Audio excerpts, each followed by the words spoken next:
नुजाहोजानाय 21-27 spot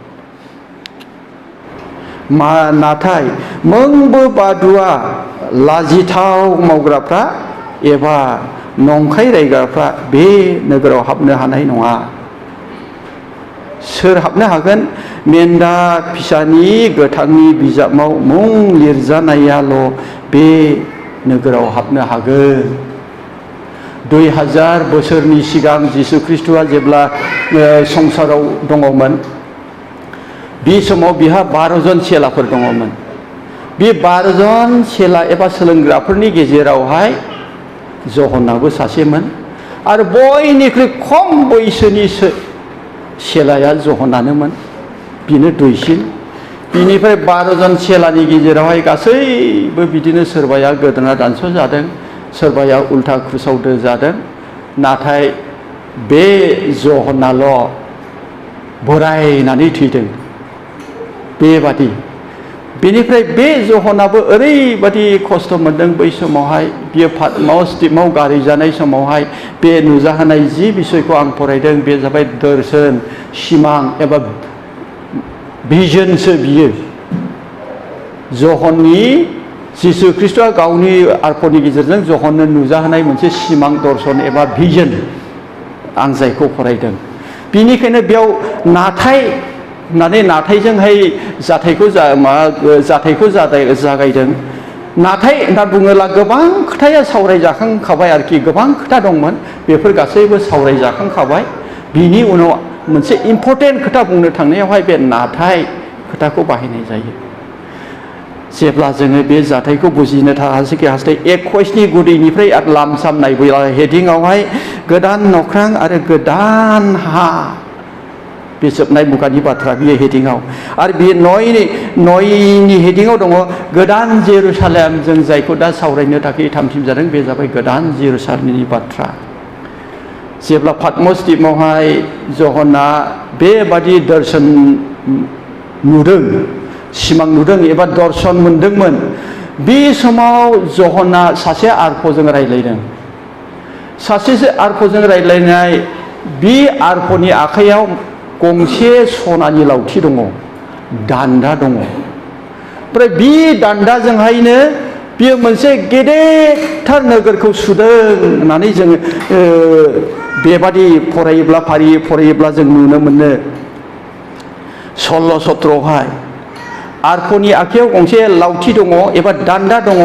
जों बयबो बुजिनाय रावजों बुङोब्ला जों बेखौ दां होननानै बुङो। बर'फ्रा दां, हा सुग्रा दां। आर्फनि लानाय बे सनानि लावथिया दां, बियो सुग्रा मिजारिं खालामग्रा आरो। दा बे आर्फआ बेबादि मोनसे नोगोरखौ लाबाय, सुबाय बे सनानि दांजोंहाय। बे नोगोरनि लावनाया 2400 किल'मिटार मोनबाय सुनानैहाय। बे नोगोरा, बे बिल्डिंआ गंसेयैनो बिनि गोलावा 2400 किल'मिटार गोलाव। बिनिफ्राय आर्फआ सुबावबाय वारनायखौ सुयोब्ला आर मोनबावबाय, बेसेबां मोनखो? आरो वारनायाबो 2400 किल'मिटार एसेनि गुवार। आर्फआ बेखौ सुगासिनो दं। आरो दानि जौनायखौ सुबाय, जौनायखौ सुला, जौनायाबो 2400 किल'मिटार। इमाजिन खालामदो गोरोंफ्रा, सानदो गोरोंफ्रा, 2400 किल'मिटार गोलाव गंसे नोगोर एबा बिल्डिंआ माबादि न' जानाय। हयथ' गोबां मानसिया बेखौ ध्यान खालामाला, बेखौ बुंनो हानाया सम्भब नङा। जोंनि भारतनि लावनाया 3200 किल'मिटार भारतनि लावनाया। ओमफ्राय भारतआ गुवारैहाय 2900 किल'मिटार। गथै भारतआनो वारनाया 2009 किल'मिटारब्ला, अब्ला बे न'आ 2400 किल'मिटार गोलाव, गुवार, गोजौ, समान जेरैबो। अब्ला बियो बेबादि बुंनो हासिगोन जों दा भारतनि वारनाया जुदि 29 2900 किल'मिटारब्ला आरो बे नोगोरनि वारनाय जौनाय लावनाया जुदि 2600 किल'मिटारब्ला अब्ला बे न'आ बे सारा भारतनि वारनायजों भारतजों समान गंसे नोगोर एबा न' बिल्डिं बियो बिनि जौनायाबो एकदम 2400 किल'मिटार गोजौ बियो एसेनि गिदिर न'खौ सुगासिनो दङ आरो बिनि उनावहाय बियो सुनो थाखाय नाजाबावबाय बे सुनाया जाबाय दाने बे नोगोरखौ बेंखननाय वालआ बेसे गोजौ सुनानै नायोब्ला 60 मिटार फुटनाव लाङोब्ला 95 फुट गोजौ बे वालआ बे नोगोरखौ बेंखननाय वालआ माबादि गोजौ 100 फुटनानो हमदो 500 फुटल' खम 100 फुट गोजौ बिनि वालआ ओमफ्राय बे वालआ माजों बानायजानाय बेवहाय फारियै फरायोब्ला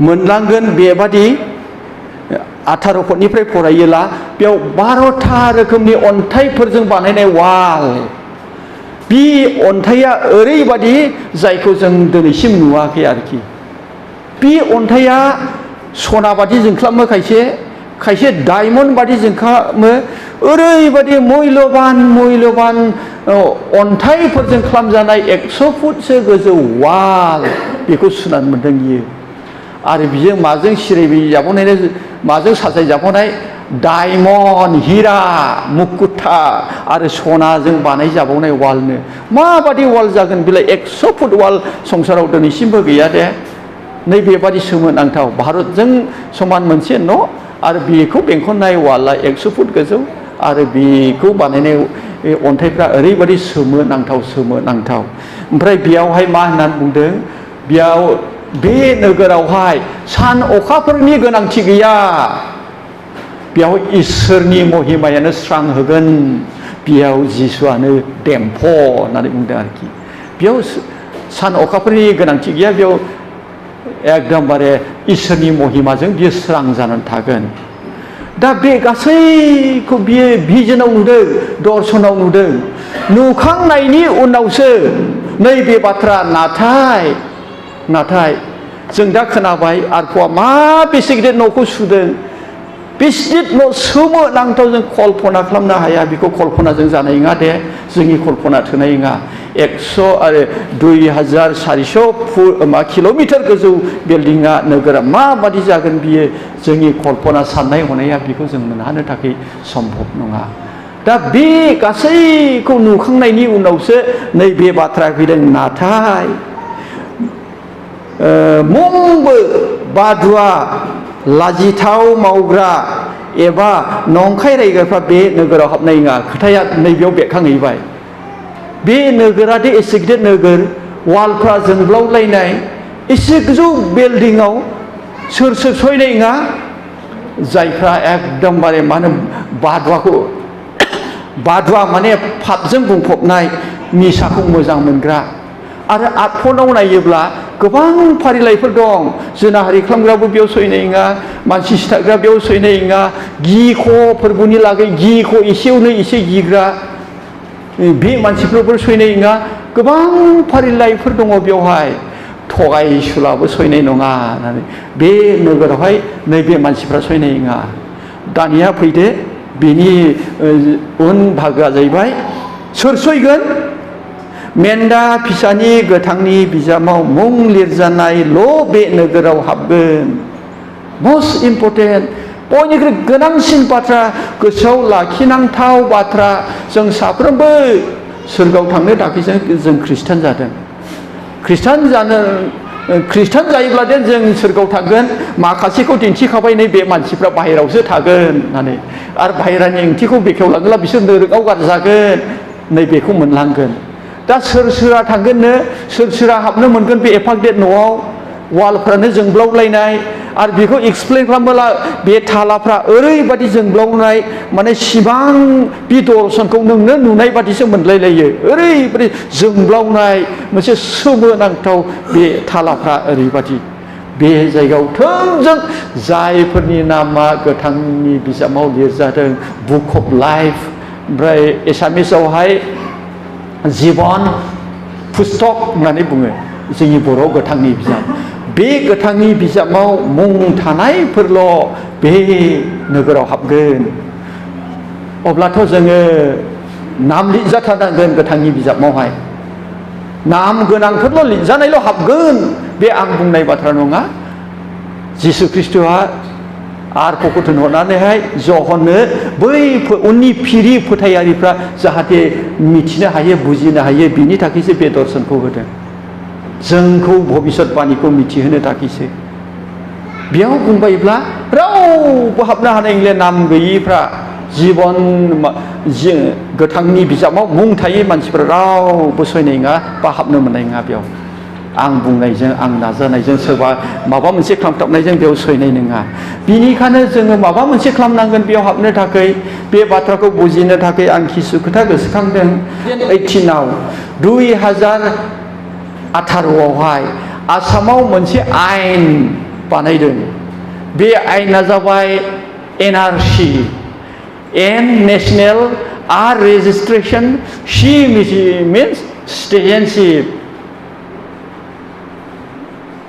आसामाव बे आयेनखौ बानायनाय जादों एनआरसि नेशनेल रेजिस्ट्रेशन अफ सिटिजेनशिप जायफ्रा बेखौ गावखौहाय रेजिस्टार खालामनानै लानाय नङा बा एनआरसियाव भुक्त जानाय नङा बियो आसामनि मानसि नङा नों बेयावनि नङा नों जेबो प्रमान गैया नोङो बे आसामाव नोंखौ थानायनि थाखाय नोंहा जायगानो गैया आरो सरकारा जि सुबिदा होगोन बेनिफ्राय नों जेबो मोननाय नङा बिनिखायनो बे 18 सनाव जाबादि सल' जानानै थांबाय आसामनि मानसिफ्रा बेंगलाव खारलांनो गोनां जाबाय गोबां आसामनि मानसिफ्रा बेंगलनिफ्राय खारबोनाय बुरखांहैदों जाथि खुरमा नागिरथाबहैदों सोरबा अरुणाचलाव बोरायनानै थैबाय फिसा फिसौआ फैनानै आसामावहाय खारबोनांबाय बबे जायगायाव जोनोम जायामोन नागालेण्डआवहायनो दानिया बासिन्दा जाहैबाय बिसिनि बिमा बिफाफ्रा आसामावमोन हांखुर जाबाय गावनि थंखौ एड्रेसखौ मोननो थाखाय थाङै थुङै मानसिफ्रा ओरैबायदि हुलुस थुलुस जाखादों एनआरसिनि समाव लास्टआव हुलुस थुलुसनि गेजेरजोंब्लाबो नोङो सासे नों सिटिजेनशिप नोङो रेजिस्ट्रेसन गैयाब्ला बे आसामनि नंथारा बिनिखायनो बयबो गिग्लुंनायजों बे खामानिखौ जा होंगो दोंगो मावबाय हर सान जा मा जायफ्रानाखि मा होननांगौ कम्पिउटार बुनो गोरों बेसेबां इनकाम जादों हर सान खामानि मावनांगौ गोनां मानसिफ्रा माबादि हांखुर जादों रावबो थालाङाखै खिन्थु दा थाङै थुङै बयबो रेजिस्ट्रेसन जाबाय जों आसामनि होननानै प्रमान जाबाय जोंखौ दाखानो हाया एनआरसि दङ आरो इन्डियाहाबो जोंहा मोनसे आइडेन्टिफिकेसन दङ सिनायथि दङ बे सिनायथिया गांथामसो डकुमेन्टसजोंनो जों इन्डिया होननानै प्रमान खालामना लायो 1 नम्बरा जाबाय पान कार्ड 2 नम्बरा जाहैबाय आधार कार्ड 3 नम्बरा जाबाय भटार कार्ड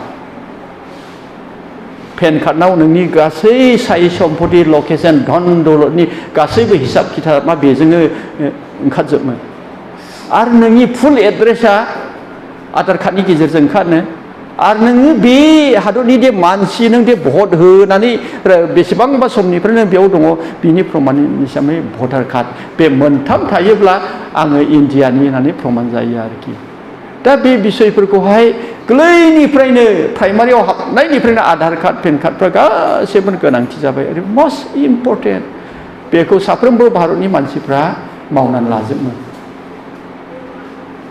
एक्जेक्टलि जों सोरगोआव थांनो थाखाय जोंहाबो मोनसे रेजिस्ट्रेसनखौ नुबाय बे रेजिस्ट्रेसनानो जाबाय गोथांनि बिजाब बेयाव नाम गाखोथारनांगौ होननानै बुंदों बेयाव नाम गैया बाहेरायाव थानांथारगोन होनदों बाहेरायाव थानांथारनायखौहाय नोरोङाव गारनायनि एक्सप्लेन खालामदों बाइबेला बिदिब्ला जों एसेबाव जों जोनोमनिफ्राय खृष्टान जानानैबो जों नोरोङाव थाङोब्ला दुखु गोनां जागोन बेनिखायनो फै जों दसे सम एसे आवगायलांनाय आं एसे बुंनो थाखाय हास्थायबावदों जों माब्रैब्ला गोथांनि बिजाबाव जोंनि मुङा गाखोगोन जों एसे सिन्था खालामि गोथांनि बिजाबाव मुं गाखोनो थाखाय आं कयेकथा पइन्टसफोर लाबोदों माब्रै गोथांनि बिजाबाव जोंनि मुङा गाखोगोन? फंसे रावजों बुङोब्ला बाथस'नानै बुङोब्ला जायफोर धोरोमिया बिसोरनि मुङाल' गोथांनि बिजाबावहाय थिखांजागोन। आरो बेखौ जोङो गुवारै बेखेवोब्ला बेबादि जागोन। आं बेबादि मोनब्रै पइन्टस लाबोदों।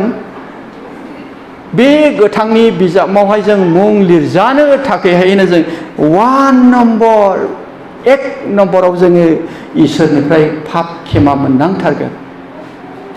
इसोरनिफ्राय जों पाप खेमा मोननांथारगोन। पाप गोनां मानसिफ्रा रावबो थिखांजानाय नङा। बेनो पाप खेमा मोननांथारगोन जों। 2 नम्बराव जोङो इसोरनि फिसा होननानै बुंनानै लाबायब्ला जोङो सोरगोआव हाबथायथारनो जोंनि बे गोथार बाइबेलनि बोसोन बादि थाबायनांगोन। जों साफ्रोमबो खृष्टाना बे बाइबेलनि बोसोन बादि थाबायगोन। जाय मानसिफ्रा बाइबेलनि बोसोन बादि थाबायनाय नङा बिनि नामा बे गोथांनि बिजाबाव गाखोनाय नङा। बाइबेलनि बोसोना इसोरनिनो राव। नों इसोरनि बोसोनखौनो फालियाला बोरैथो गोथांनि बिजाबाव नोंनि नामालाय गाखोनांगौ? बेनिखायनो आं मोनथामाव बुंनो हास्थायदों। फोथायनायजों ख्रिस्ट' जिसुनियाव रोदा सुनांगोन। फोथायनायजों जों ख्रिस्ट'नि जिसुनियाव रोदा सुनांगोन। नों गिजाल' हाबनो फोथाया,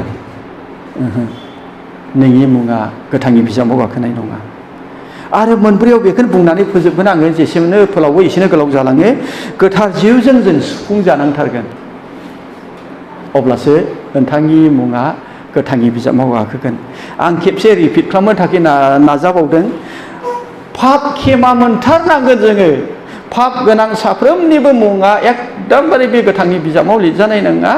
बियो गोथांनि बिजाबाव मुं लिरजानो थाखाय बियो पाप खेमाखौ मोनथारनांगोन। बिनिखायनो जोंनि जिबनाव मावनायफोरखौ जोङो इसोरनियाव साफ्रोमबो गावबागाव बेक्ति नोंथाङा मा रेहायै मा खायदायै इसोरनिफ्राय क्षमा मोननो हाथावथाव नोंथाङा बेखौ साननायजों आर'जनि गेजेरजोंहाय नोंथाङा बे पाप क्षमाखौ मोनथारनांगोन। पाप क्षमा मोनाब्लानो नोंनि मुङा गाखोनाय नङा। पाप क्षमा मोननाया गेदेर बाथ्रा नङा अनजाग्रा ख्रिस्ट' लोगोफोर। जोङो सांग्रां नङिखाय, जोङो गोसो होयिखाय, जोङो जोनोमनि खृष्टानल'खाय, जोङो नामधारि खृष्टान जानायखाय जोङो गोब्राब मोनहरनो। पाप खेमायानो बयनिख्रुइ सहजसिन। नों जेब्लानो क्षमा बियो अब्लानो फोरबुआ क्षमा होखायो। बेलाय माथो गिदिर बाथ्रा जाखो? गोबां मानसिया जौ लोंखायाखै जोनोमनिफ्राय। गोबां मानसिया खेबसेबो खावफेनाखै बोराइबाय। गोबां मानसिया थाखा फैसा सोलियाखै। आरो नोंनि बयसा थांखाबाय, नों जोनोमारियावथ' गोलैखायाखसै, मानसिबो सिथारनाखसै। नोंखौहाय बबे पापआ लाखिबावखो बे गोथांनि बिजाबनिफ्राय? बे पापफोरखौ नागिरनोब्ला नोङो गिर्जायावबो गसंनांगौनि गोनांथियानो गैया। नोङो फोरबुजों गोसो मानिजों नांथाबनानै नोंनि पापफोरखौ नों नोंनि बिसिनायावनो हान्थु खरायनानै रायथियोब्लानो एकदम फोरबुआ क्षमा होयो। बबेबा पापमा समाजजों खाथेजानायब्ला लिंदो फालक दिखन दैदेनगिरिफोरखौ लिंदो, नङाब्ला गिर्जायावनो खोथानानै लादो। बे दिनावनो नागारजोबो बयनिख्रुइ सहजसिन पाप क्षमा मोननाया। बिनिखायनो मोनथारनांगोन। नाथाय गोबां मानसिनि जिबनाव पाप क्षमा मोननायखौ जों नुवा। पापखौ सिनाया, मोनदाङा बेबादि जिउ खांनायफोरखौ जों नुनो मोनो। फिसा फिसौ पापफ्रानो जोंखौहाय गोथांनि बिजाबनिफ्राय होबथाना दोनगोन। बिनिखायनो जेरैखिया जाया मानो नोङो पाप क्षमा मोनथारनांगोन। आरो नैथियाव जाबाय बे बाइबेलनि बोसोन बादि फालिनांगोन। पाप क्षमा लानानै नों बाइबेलनि मोनसेबो बोसोनखौनो फालियाखैब्ला नोंनि पाप क्षमाया नागारजानायनि उनाव आरो नों फारियै नोङो आरो पापआव गोलैफिनबाय। नोंनि पापआ आरो काउन्ट जाबावबाय, सानजाबावबाय। बेनिखायनो इसोरनि बोसोना मा बुंदों बे बोसोन बादि थाबायनो थाखाय जों सेस्था खालामनांगौ। गोबां खोथाग्राफोर दं, खनले खोथायो फालङा प्रटेक्ट दिवबाराव। बिनि अनगायैबो इयुथ फेलोशिपआवबो बुंबावोसो, बुधबार गिर्जायावबो खोथायो। बेजों लोगोसे गोबां खोथाग्राफोर दं। जायफ्रा फरायनो रोङा बे खोथाग्राफोरनि खोथानायखौनो लानानैहाय फोथायनायाव रोदा सुनांगौ। बाइबेलनि बोसोनजोंहाय थाबायनांगौ। नोंनि पाप क्षमा मोननानै थाबायनाया बाइबेल बोसोननि आलदा इस्सा बादि। नों बोरैथो नोंनि नामालाय गोथांनि बिजाबाव थानो हानांगौ जाखो? बिनिखायनो बाइबेलनि बोसोनजोंहाय थाबायनाया जोबोद गोनांथार। आरो आं थामथियाव बुंदोंमोन जाहैबाय फोथायनायजों जिसु ख्रिस्ट'नाव रोदा सुनांगौ। पाप क्षमा लाबाय नोङो, बिजोब्बाय नोङो, बिनिफ्राय नोङो मा होननानै बुङो बाइबेलनि बोसोनखौबो नों एसे फल' खालामबाय, नाथाय नों फोथायनायावहाय गावखौहाय मा होननानै बुङो गोसो होआब्ला, आलां जालां खालामोब्ला नोंनि फोथायनायाव थाबनो नोङो गुलुंनो, गोग्लैनो, मैला नांनो थाखाय सहज जागोन। बेनिखायनो फोथायनायखौ जोङो फोथायनायजों लोगोसे बेखौ साबसिनसाव साबसिन, साबसिनसाव हामसिन जों बोलोग्रायै फोथायनायाव रोदा सुनांगौ। अब्लानो 4 नम्बरा जाबाय गोथार जिउनि खोथा बुंदोंमोन। बे मोनथाम खामानिखौ नोङो गमामायै रियेलि नोङो मावबायब्ला नोङो पाप क्षमा लाबाय, इसोरनि बोसोन बादि नोङो थाबायबाय, फोथायनायावबो नोङो नांथाबबाय। जेब्ला नों बे मोनथाम खामानिखौ मावबाय अब्लानो बेसेन नाङै इसोरनि गोथार जिउआ नोंनि जिबनावहाय, इसोर जिउआ आफा इसोरा जोंखौहाय जिसु ख्रिस्ट'खौ फोथायनायनि गेजेरजों बे फिसाया धार्मिक होननानै आजाव जाबाय आरो बिनोनो गोथार जिउ हरबाय इसोरा। जाय मानसिफ्रा फोथायनायजों रोदा सुबाय, आफा इसोरा जिसु ख्रिस्ट'खौ फोथायनायनि गेजेरजों जोंखौ धार्मिक होननानै मख'बाय। जेब्ला जोङो धार्मिक होननानै मख'जाबाय अब्ला जोंनि नामफ्रा गोथांनि बिजाबाव गाखोहैजाबाय बा लिरखोजाबाय। अनजाग्रा ख्रिस्थ' लोगोफोर, सामायन' फिसा फिसौ बिसयफ्राव जोङो गोसो होयिखाय जोङो धोरोमनिया जिउ खुंनायाव फोथायनायाव रोदा सुनो थाखाय जोङो हायाखै। मानोना जों गोसो होआखै फोथायनायावहाय। जों आलां जालां जेरै मोनो थांनानै थानायावल' गोसो होनायनि थाखाय जोङो बेबादिनो खनले खनले गोलैदों। जेब्ला नोङो पाप क्षमा मोनबाय, शास्त्रनि बोसोनजों थाबायबाय, फोथायनायावहाय नांथाबबाय, आफा इसोरा जोंखौहाय जिसु ख्रिस्ट'खौ फोथायनायनि गेजेरजों धार्मिक होननानै गनायबाय, बेसेन नाङै गोथार जिउखौ बियो एरैनो जोंनि जिबनाव हरबाय। जेब्ला बे गोथार जिउआ नोंनि जिबनाव फैबाय बा सोरबा सासे बेक्तिनि जिबनाव फैबाय अब्ला मानसिफ्रा बेखौ बुंनायसै, बियो गोदोनि बादि नंलेलै, जुदा जाबाय। माने जेब्ला सासे मानसिया धार्मिक होननानैहाय इसोरजों गनायजायो, बिनि मुङा गोथांनि बिजाबाव लिरजायो, अब्लानिफ्रायनो बिनि जिबनाव आखल आखुआव माखासे गोदान साननाय हनाय आखल गियानफोरखौ सोलायनाया बिनि जिबनाव बेरखाङो। अब्ला मानसिफ्रा बुङो बियो गोदोनि बादि नंले, एकदम दा बिराद मोजां जाबाय। सोलायनाया मोखाङाव फैयो। जों मिथिगौ जाखायनि बिसयखौ। जाखाया दुनायनि गाज्रिसिन। जाखायजों रायजो जालायदोंमोनब्ला बेखौ मा खालामथावथावमोन? एसे इमाजिन खालाम। माबादि साननाय हनाय मानसिमोन। थाइसे मोननांगौला थाइथाम बिनानै लाबोग्रा, थाइनै मोननांगौला बे 6 थाखा बिनानै लाबोग्रा। बे टाइपनि मानसिनि रायजो जानाया आरो बिजों रायजो जाजाबनाया माबादि जागौमोनथाय? बै समनि मानसियासो मिथियो माबादि धन लबिया मानसिमोन बियो। बेबादि नंखाय जों धन बुथुमनानै बियो एखे धोनिथार जादोंमोन। नाथाय जेब्ला जिसु ख्रिस्ट'आ बिनियाव आलासि जाहैदों, जिसु ख्रिस्ट'आ बिखौ मा बानजायखो, बोरै बानजायखो बिनि सोमोन्दै गुवार लिरनाय गैया, खिन्थु गोबां खोथा बिनियाव थांनानै बानजायदों। बानजायनायनि उनाव बियो ओरैबादि जिबनाव सोमोनांथाव सोलायनाय। हरजों सानजों बेसेबां पार्थक्य दं। जोंनो दा गोजाननिफ्राय मा दं मा गैया नुयो, हर जानायजों लोगोसे जों जेबो नुनो हाया। एक्जेक्टलि जाखायनि जिबनाव बेबादि जादों। बियो ओरैबादि गाज्रि मानसिमोन, जि दिनाव जिसु ख्रिस्ट'निखौ बानजायनायखौ मोनबाय, ओरैबादि बिनि जिबनाव सोलायनाया खेबसेनो गोदौखांखादों। खेबसेनो प्रभु, आंनि धोननि खावसेखौ आं गैयिफोरनो राननानै होनायसै। जायफोरनो आं थगायना लाबोदोंमोन बिसोरनो 4 गुन आं होफिननायसै। मामुलि नङा। एसे साननानै नायनायसाय। खनले बिबिसिया थाखा बिफैयोब्ला जों माबायदि खेबजुंजुं जायो, होनो इस्सा जाया, आखाइ फोलावनो गोसो जाया। नाथाय सखिया जेब्ला जिसुखौ मोनदों खावसेखौ गैयैफोरनो होग्रोदों आरो बाखि थानायफोरनिफ्राय 4 गुन एखे जायखौ सोलायदों होफिनजोबनो प्रेक्टिकेल सोमोनांथाव सोलायनाय बे जाखायनि जिबनाव जादों। एक्जेक्टलि जाखाय जादों नङा, जोंनि जिबनावबो जायो। बे बिसया जोंनि जिबनावबो जायो। जोङो जेब्ला जों गमामायै गुबै गोसो सोलायनायजोंहाय जोंनि मुङा गोथांनि बिजाबाव लिरजाबाय, इसोरनि जिउजों सुफुंजाबाय, जोंनि जिबनावबो बेबादि जिबना जोंनियाव जायो। आं समखौ लानानै एसे फोसंनो थाखाय हास्थायदों। मोनसे समाव आंबो जोनोमनि खृष्टान, नर्माल खृष्टान, नामदारि खृष्टान हिसाबैहाय गोबाव जिउ खुंदों। अनुपमायाव 4000 बाखि थादों। 4000 बाखि थानायखौ आं होआखै, उनाव मोनफिनलाबो।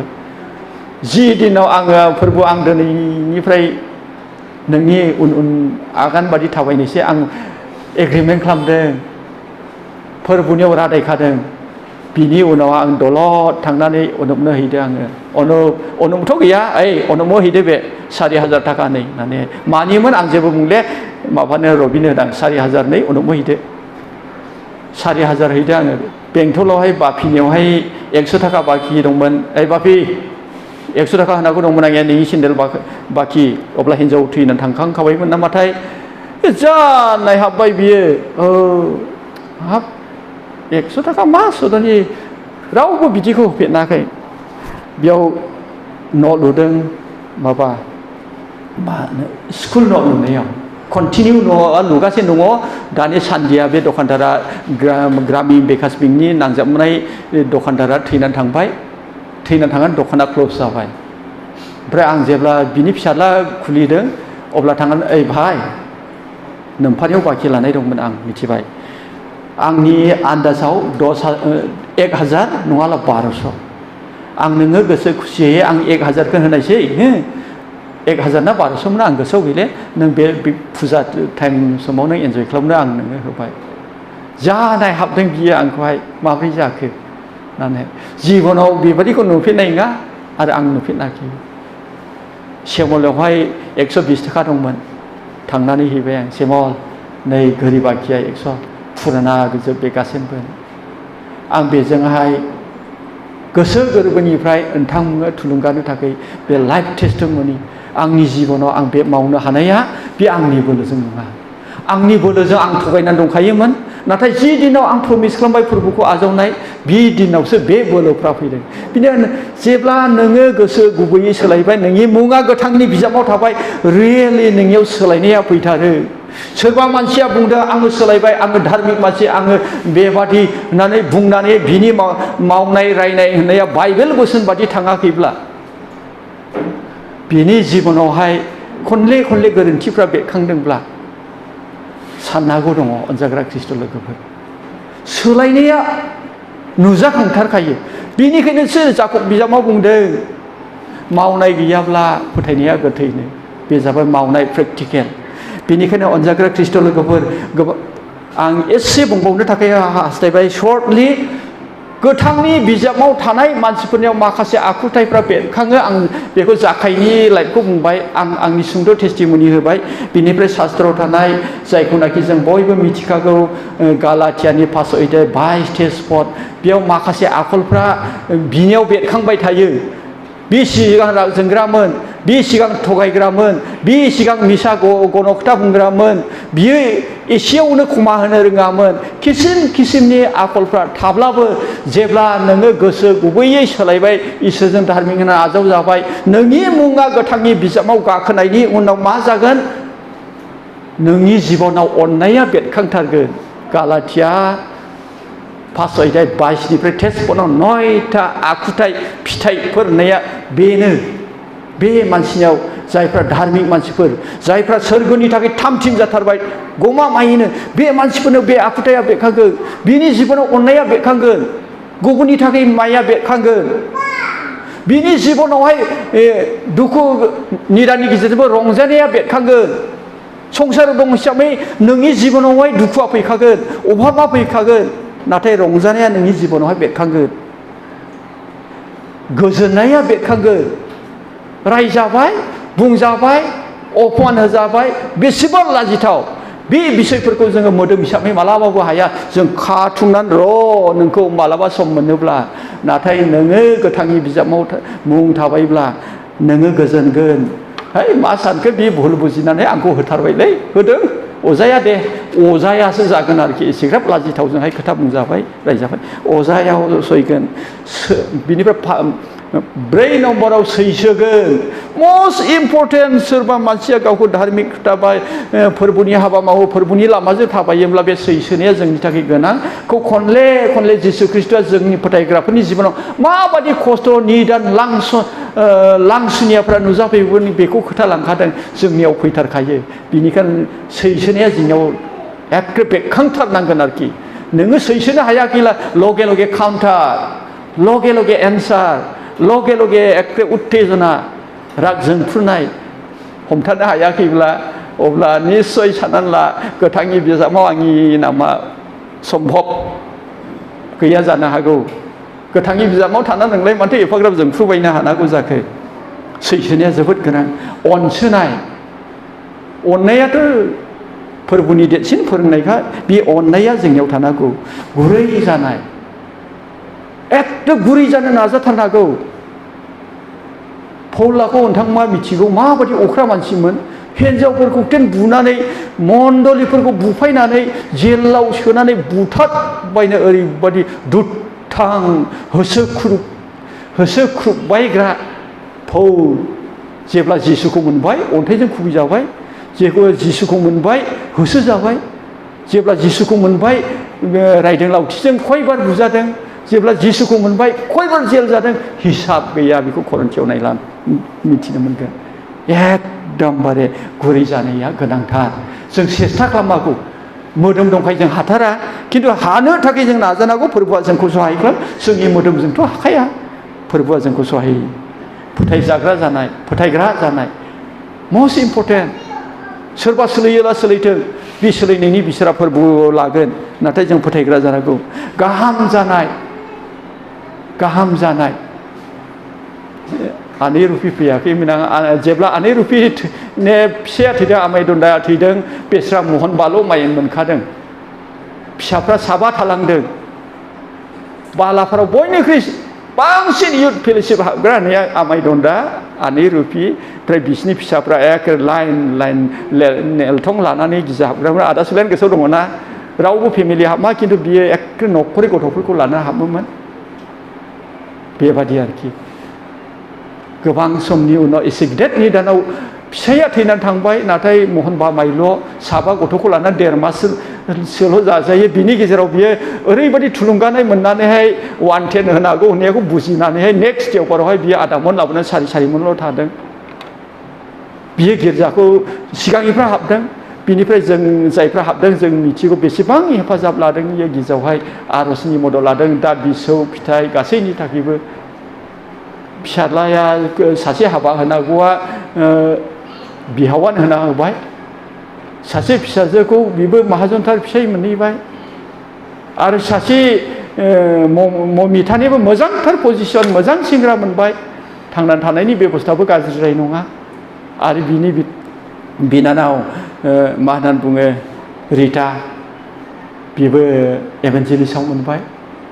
आरो बिथाङाबोथ' दखान होनानै जादों, रावनिबो आथिं हमाखै। गाहाम जानाय।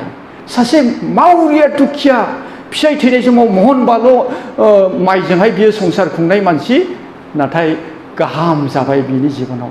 फिसाफ्रा गाहाम फिसाय मोनबाय, गाहाम हिन्जाव मोनबाय। जेदि बादियाव मास्टार मावलायबाय, सासे रान्दि दुखि, बेनो गाहाम जानाय। बेफोरबादिया जागोन। बे इसोरनि राव।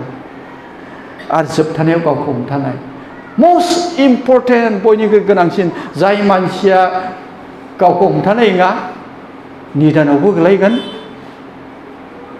पापमावबो गोलैगोन, किसिम किसिमनि उसुबिदाफ्राव गोलैगोन, राग जोंनायफ्रावबो बियो गोलैगोन। बेनिखायनो बे हमथानाया ओरैबायदि पाप मावनायनिफ्राय हमथानो, राग जोंनायनिफ्राय हमथानो, गावजों गाव बोराबलायनांगौनिफ्राय, गाज्रि मोनलायनांगौनिफ्राय हमथानो, जोङो संसाराव दं हिसाबैहाय अमा, दाउ, बोरमा बायदि जिब जुनार फिसियो, आबाद मावो। आंनि आबाद मावनाया सोरनिबा थाखाय माब्लाबा उसुबिदा गोलैयो, सोरनिबा जिब जुनार फिसिनाया सोरनिबा थाखाय उसुबिदाफोर गोलैयो। बेबादि एखे खोन्दो खोन्दो जोंनि जिबनाव उसुबिदाफोर दङ। हमथायाला जों बेयावनो गोलैगोन। आरो जों गोथांनि बिजाबाव मुं थानाय मानसिफ्रा हमथानोबो गोनां आरो हमथाथारगोनबो। बेनिखायनो अनजाग्रा ख्रिस्ट' लोगोफोर, समा गोलावानो जाबाय, आं सर्टनैनो फोजोबनायसै। आंनि बुंनो इस्सा जानायखौ आङो बेयावनो सर्टनै बुंनानै फोजोबनायसै, कनक्लुजन खालामनायसै। बेनिखायनो जों दिनै साननि जोङो एसेबां जोंनिफ्राय खृष्टान जानानै दिनैसिमबो बासायजानायनि कनफार्म रोखायानो नङाब्ला, जोंनि गोथांनि बिजाबावहाय दंना गैया बेनो खाथां जायाखैब्ला, सहज बेफोरो गासैबो सहज। नों जेब्ला गावखौहाय उन्दै खालामनानै फोरबुनो गथायगोन, गासैखौबो रायथिगोन, बिनि बोसोन बादि थाबायगोन, बे समावनो फोरबुआसो जोंखौ सहाय खालामो बिनि गोथों लामाजों थाबायनो। जोंनि बोलोजोंथ' जों हाखायाना, मालाबाबो हाया। बिनिखायनो फै, बेखौनो खेबसे रिपिट खालामबावनो हास्थायदों। जोङो सोरगोआव थांनानै एकदमबारे पाप क्षमा मोननाया मोनथारनांगोन। पाप क्षमा मोनाखैब्ला नोंनि नामा गाखोनाय नङा। आरो जोङो बाइबेलनि बोसोन बादि थाबायनांथारगोन। बाइबेलनि बोसोनखौ जों सिफायोब्ला जोङो बेबादि मा होननांगौ, गोथांनि बिजाबावहाय नोंनि मुङा गाखोनाय नङा। आरो जों फोथायनायाव नांथाबमाला नोंनि पाप क्षमा लानाया बबेयावथो खामानि होगोन? फोथायनायाव नांथाबनांगोन जों। जेब्ला फोथायनायाव नांथाबबाय अब्लासो बे मोनथाम बुस्थुआ फारियै साक्सेस फुलफिल जाबायब्ला आफा इसोरा जिसु ख्रिस्ट'खौ फोथायनायनि गेजेरजों जोंखौ धोर्मिया होननानै गनायो। आरो बियो गावनि गोथार जिउखौ जोंनो हरनो, बे गोथार जिउआसो जोंखौ गोथों लामाजों थाबायनो थाखाय जोंखौ हेफाजाब होयो। आरो बे गोथार जिउ थानाय मानसिफोरनि मुङाल' गोथांनि बिजाबाव नाम थागोन। आरो सोरबा मानसिया गोथांनि बिजाबाव नाम थानायनि उनावबो खनले खनले नों पापखौ मावबाय थायोब्ला, बियो पारमानेन्ट होनबाय थायोब्ला, माखासे उदाहरन दङ। सौल राजाखौ इसोरा गावनो हामजानानै प्रथम इज्राइलनि राजा होननानै फसंदोंमोन। नाथाय जि दिनावहाय सामुएला बिखौ थावजोंहाय अभिषेक खालामदों, बे दिनावनो सौलनियावहाय गोथार जिउआ फैखादों। गोथार जिउ फैनानै बियो राजा जाबाय, प्रथम इज्राइलफोरनि राजा। नाथाय जेब्ला राजा जाबाय, इसोरा माबादि बिखौ राजायावहाय थिखांदोंमोन, बावगारनानै बै गोथै इसोरखौ खुलुमग्रा मानसिफोरजों परामर्श लानानै गोथां इसोरखौ बावनानै बिनि जिबना ओरैबादि इसोरजोंहाय माने गोथांनि बिजाबनिफ्राय दानजादों, बिनिफ्राय गोथार जिउखौ बोखारनानै होनाय जादों। बियो गोथार जिउजों सुफुंजादोंमोन, नाथाय जोबनायाव बियो गावनि सान्थ्रि गाहायनि थरलखौ बख'नानै गावनो सुनानै लादों। गोथार जिउ मोननायाबो दे नोरोङाव थांनाङो, खनले खनले पाप मावोला बियो गेदेरथार प्रमान। बिनिखायनो फै, आं बे रावजों खावलायबाय। गोबां खोथा बुंबावनांगौ दंमोन, आं बेखिनियावनो बुंनानै फोजोबनायसै। बिनिखायनो जोङो उन्दैनिफ्राय सोरबा खृष्टान, सोरबा लोगो मोनबाय खृष्टान। जों खृष्टान जानायनि थांखिया गिर्जा हाबनाय, बर'दिन जानाय, गुड फ्राइडे मानिनाय बेखिनिल' नङा। जोंनि गुबै थांखिया जाबाय सोरगोआव थांनाय। सोरगोआव थांनांगौला जोंनोहाय बे बिजाबा खोथाबाय, जायफ्रानाखि मा होननानै बुङो, मा होनो, बादुवा खामानि मावग्रा, लाजिनांथाव खामानि मावग्रा, थगायग्रा, मिसा बुंग्रा, जोनाहारि खालामग्रा, मोन्थोर रायग्रा, मुर्ति खुलुमग्रा, बे गासैबो बाहेरायाव थाना जोबगोन। आरो जायहा फोरबुनि नामै गिख', बे गिख' मानसियाबो ओरै जानायसै ओरै जानायसै ओरै जानायसै, राजनिथिङा ओरै जाबाय ओरै खालामनांगौ, गिख' फोरबुखौ लानानै गिख' बे मानसिफ्राबो सोरगोआव थांनायना बाहेरायाव थागोन होनना बुंदों। बिनिखायनो जों बाहेरायाव थांनो थाखाय जों गिर्जा हाबाखै, बाहेरायाव थांनो थाखाय जों खृष्टान जायाखै। फै, जों बे दिनै जिनाखि कयेकथा फारिलाइ आं नोंथांमोन खोथाबाय, जोङो पाप क्षमा मोनथारनांगोन, जोङो बाइबेलनि बोसोन बादि थाबायनांगोन, जोङो फोथायनायाव नांथाबनांगोन, गोथार जिउजों सुफुंजाथारनांगोन, अब्लासो जोङो गोथांनि बिजाबाव मुं थागोन।